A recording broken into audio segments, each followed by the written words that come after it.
draft has came and gone, and with another episode of Monday Night Raw in the books, would things be a lot better than they were for this past episode of Friday Night SmackDown? Because if we're being honest, they did nothing with the draft at all. They kind of just kept everybody where they were, so I don't know what the point was. But will we correct that issue?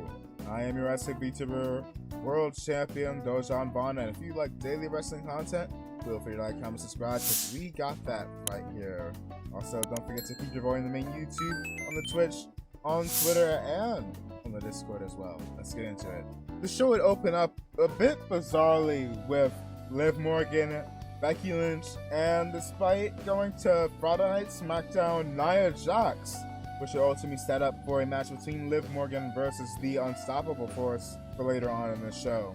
We would also get to see a peek of Logan Paul, the United States Champion, I Show Me, and Patrick Mahomes, as in the middle of some more draft picks.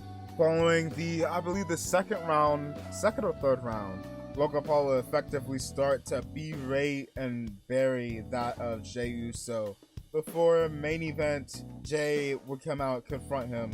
And unfortunately for Logan Paul, the planned ambush would not only backfire, as he would accidentally drop JD McDonagh, but the monster among monsters, Braun Strowman, would make his long-awaited return and come in for the save. Sami Zayn would nearly finally do it. He was about to finally beat Big Bronson Reed, but unfortunately Chad Gable would run interference. And before this match, Chad Gable was having a backstage segment. He had one a bit earlier where he was going and effectively berating his Alpha Academy members pretty validly, as Maxine Dupree would brag about her getting 2 eliminations even though she ultimately lost the match. Chad Gable would talk some sense to her, or at the very least would try, but he would find himself getting blindsided by Sami Zayn in his interview, or in his appearance. I don't fully recall the interview. Nevertheless, we are setting up for a triple threat match between Big Bronson Reed, Chad Gable, and Sami Zayn. And speaking about Maxine Dupree, she would actually show out a little bit against Candice LeRae in what will be their final match against each other, as Candice and Indy would find themselves being drafted to Friday Night SmackDown. More on who got drafted to where at the end of this video. But I will say, Maxine has started to improve in the ring. There was a segment she would go ahead and put, well, as you can see in this picture, the ankle lock in. She would also hit, I believe, a Northern Lights suplex and then kip up like it was nothing. Maxine Dupree, I see you, and I appreciate it. I am excited to see just how far she will go. That being said, not far enough like me, good lord. Not far enough for a victory though, because she would ultimately fall to Candice LeRae. With a little help of Indy Hartwell, Liv Morgan would go on to defeat Nia Jax. But in the midst of this, before we got to this match, Drew McIntyre found himself getting absolutely trolled by CM Punk. Drew McIntyre would point out the fact that CM Punk, during their little scuffle at WrestleMania, injured his elbow and was set out to hunt down CM Punk, only to realize the best in the world was high up in the skybox. He would try and chase him down, but CM Punk pulled okie doke on him, appeared in the ring, and my god, I am hyped for this match. These two on the mic make magic with each other. In the ring, they will go absolutely crazy. And CM Punk's promo, when he was in the ring, absolutely fit into Drew, kinda accurately comparing him to that crazy ex-girlfriend you have. And also another reason we were having this promo is the fact that CM Punk was in fact drafted before Drew McIntyre was. Drew wouldn't be drafted until around the 3rd round, but alas, CM Punk would ultimately promise that he will make Drew McIntyre's life a living hell. Now, if you remember how I said Chad Gable would have 2 promos or 2 segments earlier in the night, before he would find himself getting attacked by Sami Zayn, he made himself a bit of a deal with R-Truth, which will ultimately lead to this match here. The Awesome Truth and Alpha Academy fought against one another for the World Tag Team titles, which in the end, with a truth-crushing finale, The Miz and R-Truth continue on their tag team title reign.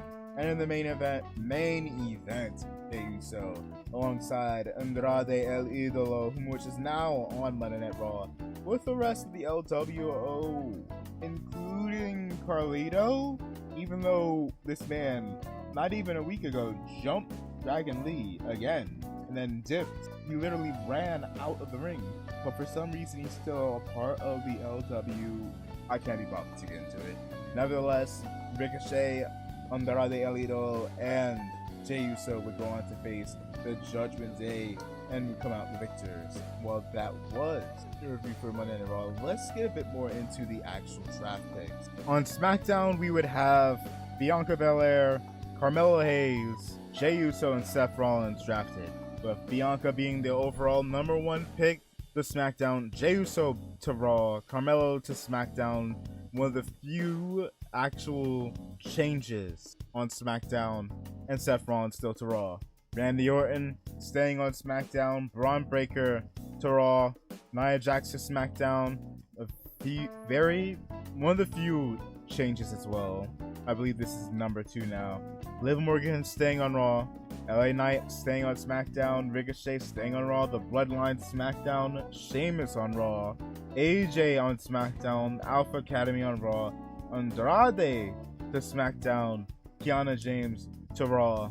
So that is 2 call-ups. Although technically Braun Breaker is already on SmackDown, so I don't know if you want to count that. Getting on to the rest of the drafts, we have Cedric Alexander and Ashante the Adonis to SmackDown, Alba Fire and Isla Dawn to Raw, Baron Corbin being called back up to the main roster, unfortunately not on Raw, so he could go ahead and reunite the Wolf Dogs with Braun Breaker, as Baron Corbin's being sent to SmackDown. Ivar is to Raw, the OC to SmackDown alongside AJ Styles, Shayna Baszler, and Zoe Stark to Raw. And to start us off on the draft picks made earlier tonight on Raw, or at the time of me recording this earlier tonight for y'all yesterday, Imperium, the overall first pick of the night, staying on Raw without Giovanni Vinci, as he was excommunicated the week before. Jade Cargill to SmackDown, staying alongside Bianca Belair. Damage Control, the first major shift in the brand split, or well, in the draft here this year, along with a little bit of tension potentially being set up between Damage Control and Becky Lynch. A new feud for Kevin Owens staying on SmackDown, CM Punk staying on Raw, and again, this is, you just take note for how long it takes until we get to Drew McIntyre. The Bride staying on SmackDown, Braun Strowman drafted to Raw. I believe someone said he was already on Raw, but hey, he is back in action. Tiffany Stratton staying on SmackDown. The LWO, another big change, going to Monday Night Raw, strangely with Carlito. Even though I'll be real, it felt like Andrade was more LWO than Carlito was after this past SmackDown. I don't know, it's weird. Dragon Lee's not even included in here. What is going on? Legado del Fantasma finally being separate from the LWO, staying on SmackDown. Drew McIntyre finally getting picked, staying on Raw. Shinsuke going to SmackDown, another change. The Judgment Day staying on Raw, albeit Rhea Ripley not being counted, although I can presume she is staying on Raw. And Damian Priest, due to him being a champion, also not being counted. Naomi staying with her girls, Bianca Belair and Jade Cargill on SmackDown. Ilya Dragunov, the one draft pick that actually made me pop off today, or the main one I should say, because we have Dragunov and Gunther on the same roster. Do you know what this means? It's only a matter of time. You know what? Make this if Gunther does not face Cody Rhodes next year at WrestleMania, which he 100% should, I would love it. I would love for it to be Dragunov versus Gunther, or better yet, have that be a feud coming soon, heading into this year and next year's SummerSlam. I don't know, just random ideas I'm spitballing here, but my god, I am hyped. On top of that, on the same brand as Sheamus too, Drew the classic banger after banger after banger we're gonna have with Dragunov, you can't tell me you're not hyped unless you just don't know who Dragunov is. And if you don't know who Dragunov is, prepare to be hyped. Sadly, Piper Niven and Drew drop. Piper Niven and Drew drop. I'm not editing that out. Bite me. Piper Niven and Chelsea Green sadly being drafted to SmackDown, which means we won't have Samantha Irving's Chelsea Green intro anymore. The New Day staying on Raw. Pretty Deadly staying on SmackDown, even though I kind of wish those two were switched up. Send Pretty Deadly to Raw and the New Day to SmackDown. Wyatt Valkyria, another call-up being drafted to Raw. The Ways in the Hartwell and Candice Ray drafted to SmackDown. Although speaking about The Way, you know what, I'll save that thought for a moment. The Final Testament drafted to Raw. You know what, I'll get to it now. Tommaso Ciampa and Johnny Gargano drafted to SmackDown. And you know what I would love to see? Give us The Way back. DIY is now on SmackDown. Same for Indy, Candice, and one half of the SmackDown Tag Team Champions, Austin Theory.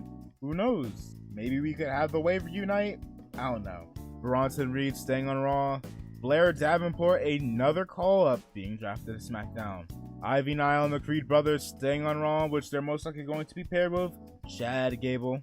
Giovanni Vinci, not only did he get excommunicated from Imperium, has also been sent away from them and being drafted to SmackDown. The New Catch Republic being drafted to Raw. Tegan Nox sent to SmackDown. I don't know if she was there beforehand or not. Don't quite know. Dijak has been brought back, or well, will be making his main roster debut. We don't talk about Retribution. Apollo Crews drafted right back to SmackDown, being called back up. Kaden Carter and Katana Chance sent to Raw, or well, will remain on Raw. Natalia is staying on Raw as well. And the final questionable choice, because he was drafted before, we just never used him. And for some reason, we're drafting him again. Even though he's not even made his main roster debut in the past, 2 years? Odyssey Jones! Where is he? Where is he? You know, if you like this video, please like, comment, subscribe. I greatly appreciate you. Comment down below. Where is Odyssey Jones? Please, somebody find this man. Somebody find him.